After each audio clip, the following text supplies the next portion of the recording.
Coming up on LA Times today, 25 years after the O.J. Simpson murder case, Kim Goldman is on a mission to make O.J. pay for the deaths of her brother Ron and Nicole Brown Simpson. Kim's here to talk about her new podcast. I didn't have any idea what we were up against. I didn't understand the fascination. I didn't understand the celebrity. Plus, the backlog at the Port of LA because of new tariffs on Chinese goods. We'll show you how the shipping containers are piling up and what it means for business and for you. 500 billion worth of goods move through the ports of Los Angeles. Plus, McDonald's introduces its new international menu, and naturally, food writer Lucas Peterson had to do a taste test. I'm gonna take a bite of the Big Mac first, just to sort of have like control. And they're the songs that evoke memories of bright, sunshiny days, the best summer songs of the millennium. LA Times Today starts right now.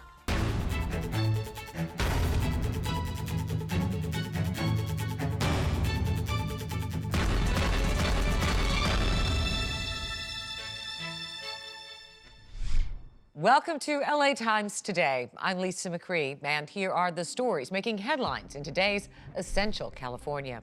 A new poll shows Californians support Governor Gavin Newsom's moratorium on death row executions, but at the same time, they are in favor of keeping the death penalty. In a survey conducted for the LA Times, 52% back the governor's reprieve for all condemned inmates, but 61% also support keeping the death penalty for serious crimes. Californians will vote on a 2020 ballot measure that would end executions and replace death penalty sentences with life in prison without parole. A man shot and killed by an off-duty officer at a Costco in Corona had an intellectual disability and was nonverbal. That, according to a cousin who says 32-year-old Kenneth French had the mental capacity of a teenager and lived with his parents. Corona police say French allegedly attacked the off-duty officer who was with his child inside the Costco.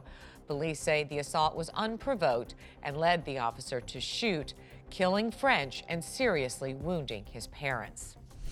And the state's struggling legal cannabis market could be getting some help. California officials plan to extend provisional licenses for growers and sellers by 5 years.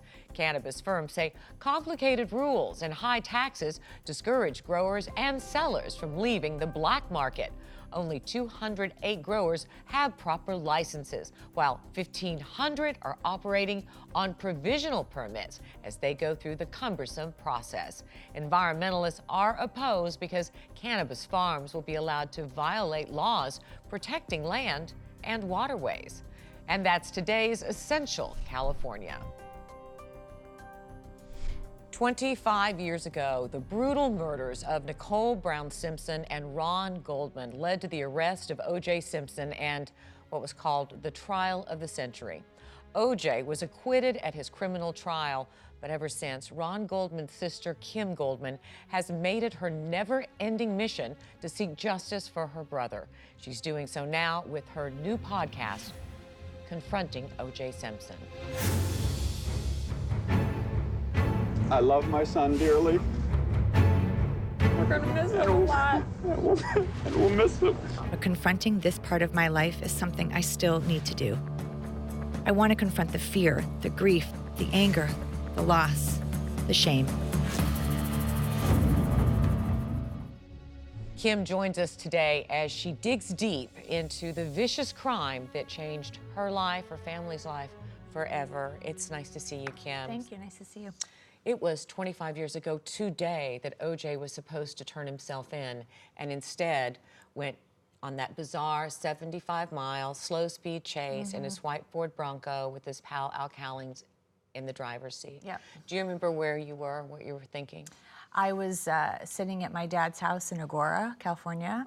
We were on the couch, and the news broke that well, actually, we were watching the whole day because I remember he was supposed to he was supposed to turn himself in, so we were watching all the news conferences. And then I forget which newscast it was that broke that they saw him on the freeway, and then we were planted on our couch watching. I joke that I don't think I ever went to the bathroom during that time period. I didn't want to miss anything, but we had a house full of people, and everybody was yelling that they wished that he would just pull the trigger. But that's not what my dad and I wanted. We wanted to go to trial. You know, when you look back at those videos, you see people in different communities yelling support of him, right? Support for him, go Juice, go OJ, unfurling banners. You probably didn't realize then that that was a foreshadowing of some of the sentiment that would be in those communities during the trial. Yeah, I was living in San Francisco when my brother died, and we grew up in Chicago, so I had a very short period of time that I was living in LA. I had no idea who he was. I wasn't a football fan. I probably saw the movie but never identified him as someone in it. So I didn't have any idea what we were up against. I didn't understand the fascination. I didn't understand the celebrity. Nothing. So we were in for a true shell shock. Tell people the kinds of people you're talking to on your podcast. We went to Chris Darden and Marcia Clark and Bill Hodgman, who were the lead prosecutors. Tom Lang, he was the lead detective. We have three witnesses, Cato Kalin, Jill Shively, who was never an actual witness in the criminal case, and Pablo Fenvez, a couple of jurors, a couple of experts. What is it the jurors told you that confirmed what you had always suspected? That their deliberation was a farce, that they confirmed that they had already made up their minds, that they knew what the verdict was going to be, and that they pulled just a random piece of testimony so they could make it look as if they were working. I don't know if people realize the racial tension that was in the city at that time. This was after the Rodney King beatings, the acquittal of the white officers, the riots. Right. I think it's bad now. It was really bad then. And a poll at the time showed that 75% of white people believed that O.J. Simpson was guilty. But 80% of the African-American community believed he was innocent and that he was framed. That's what they told you. Yeah, well, one of the other jurors confirmed that belief also, is that he felt that the LAPD, he doesn't really know which way, but he sort of thinks that they framed a guilty person, that they were trying to plant evidence to make him more guilty.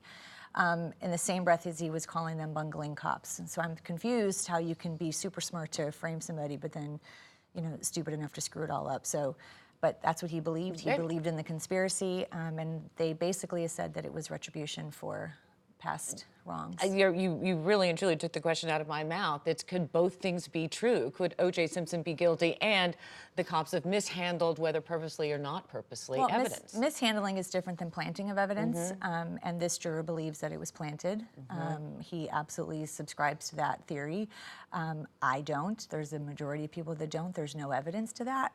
I understand floating of theories. That's what the defense did very successfully, and it's unfortunate that it was bought into by the jury. There were decisions made about this case. One, that he would be tried downtown rather than on the West Side, which would have been the natural place for him to be tried. And the West Side really and truly would have been a jury of his peers. Right. How do you feel about that decision now? Well, I asked Marcia Clark about that in the podcast, and she clarified for me why it was moved downtown, and she told me that in Santa Monica that they only had a couple of courtrooms, and so had they had this big case, it would have clogged up the system. They wouldn't have been able to handle it. So all of their big cases were moved downtown. I don't know. Alternatively, you look back and think if it was in Santa Monica and it was a jury of his peers, that would have been a racial discussion too, because it's just the white people got it wrong, and it was a black man, and so I don't think we would have been successful in either place. Marcia Clark and Christopher Darden, there were other people who had more experience in these particular kinds of cases, but do you feel comfortable at this point saying that perhaps a different team of prosecutors would have had a different outcome? No. I think that Marcia and Chris did the best that they could under the circumstances. I think there was a mountain of evidence that no matter who put that case on, I think the result probably would have been the same, because we were up against celebrity, race, money, and coming off of, like you said, the riots. I don't know that anybody else would have been able to, and quite frankly, 25 years later, I can't place my blame on the two people that were the only ones in there fighting for my brother. and Nicole. Orenthal James Simpson, not guilty of the crime of murder in violation of Penal Code Section 187A, a felony upon Nicole Brown. In the civil trial, he was found responsible. I remember you cheering when that happened. Ordered to pay $33 million. You've seen 2 pennies. Yeah. And he lives off of his pension, which is untouchable. Pension from SAG-AFTRA and pension from the NFL. Right. Plays a lot of golf. But he did go to prison. He did go to prison for kidnapping, assault, conspiracy, robbery with a deadly weapon. You wrote to him. I did. I wrote a book a handful of years ago called Can't Forgive, and it was important for me to sort of shrink him and keep him more manageable because he was taking up so much space in my brain. And seeing him behind bars, I thought would have helped me do that, seeing him shackled to a desk and me being the one to walk away. And so I wrote to him a couple times. I spoke to one of his attorneys, and we got close, but I wasn't willing to lie about the meeting. He wanted you to sign a non-disclosure form. And I wasn't willing to do that. Father's Day. Your father, Fred, I can't help but think of him. Yeah. Hard day, always for him. Always. Right? He's been very candid, though. We have a little bit of sound from his conversation with you on your podcast. I picked up the phone, and they said, "This is the LA coroner's office." And I said, "Why would you be calling me?" And she said, "Did you hear on the news today about Nicole Brown being murdered?" And I said, "What does that have to do with me?"